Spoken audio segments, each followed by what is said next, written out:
former advisor to the U.S. President, Roger Stone, has been found guilty of 7 offenses, including lying to Congress and witness tampering. Stone was charged earlier this year during the House of Representatives Intelligence Committee's investigation into Russian interference in the 2016 election. Let's cross now to Patty Culhane in Washington for us. So, Patty, what more are we hearing on this?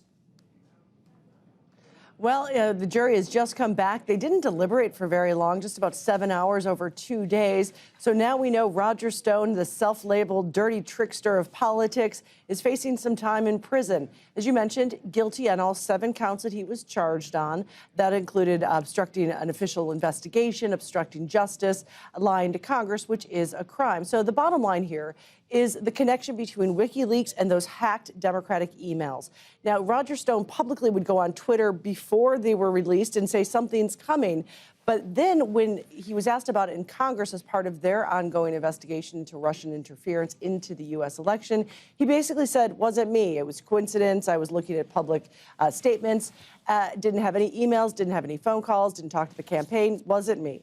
So then, because of the Robert Mueller investigation, the special counsel, he was brought up on charges, these 7 charges, because they actually produced text messages, emails, phone calls, witnesses who said, yes, that was in fact Roger Stone. He was trying to be the go-between between WikiLeaks and the campaign. And one testified that he even directly told the president, who was then a candidate, that WikiLeaks was about to do these dumps. So what now? Well, he's facing some pretty serious time in prison, potentially up to 50 years in prison.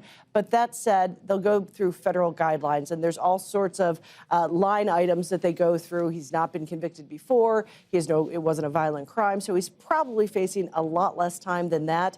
This is Roger Stone, and this is a man who basically thought that he likes to think of himself as being able to talk his way out of things, but he didn't really put on much of a defense. A lot of legal analysts were wondering what exactly the strategy was. He didn't try to defend himself on the stand. His lawyers basically played some of his testimony, and that was basically it. So his strategy of saying little didn't work. Now he can hopefully, he's probably hoping that the president, his old friend, will give him a pardon. Yeah, and this, as we were saying, this is a case that grew out of the special counsel Robert Mueller's investigation into alleged Russian meddling in the 2016 election. So, how significantly does this affect President Trump? Where does he fit into this in terms of legal hot water? Well, it very much significantly impacts him, not necessarily that he's going to be brought up in charges for any of the having ties to this, because again, as we know, the Justice Department has a long-standing rule that a sitting president cannot be prosecuted for a crime. But the question is, if he doesn't pardon him, does that send a broader signal to all of the people who are now in the focus of Congress, the Rudy Giulianis of the world, who may actually decide, you know what, it's probably time for me to testify. So far, they've basically been stonewalling Congress, saying, yeah, no, I'm not going to talk to you. If he doesn't step in and help Stone avoid what could be some serious prison time, that would send the message to all of these people in his orbit that he won't be there for them if they get into trouble. And it is widely believed that Rudy Giuliani is facing some serious legal challenges. 2 of his associates have been already indicted by a federal prosecutor for campaign finance violations. There's questions about how much he was being paid by Ukraine, if he was being paid by Ukraine. So he could be in a lot of hot legal water. He has the president's loyalty to count on for this, because remember, when it comes to federal crimes, which is what Roger Stone is facing, the president has carte blanche ability to do what he wants with pardons. He can pardon him, he can commute a sentence.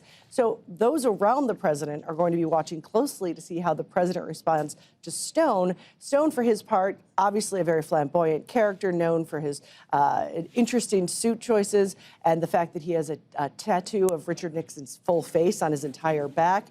He likes to talk. This is going to be hard for him. When he leaves court, you're going to be thinking he's going to really unload. Nope, he can't. The judges issued a gag order on him until he's sentenced in February. So he might try to defy it, but we'll wait and see what he does. He doesn't like to stay quiet. All right, Patty Culhane, live for us there in Washington. Thanks, Patty.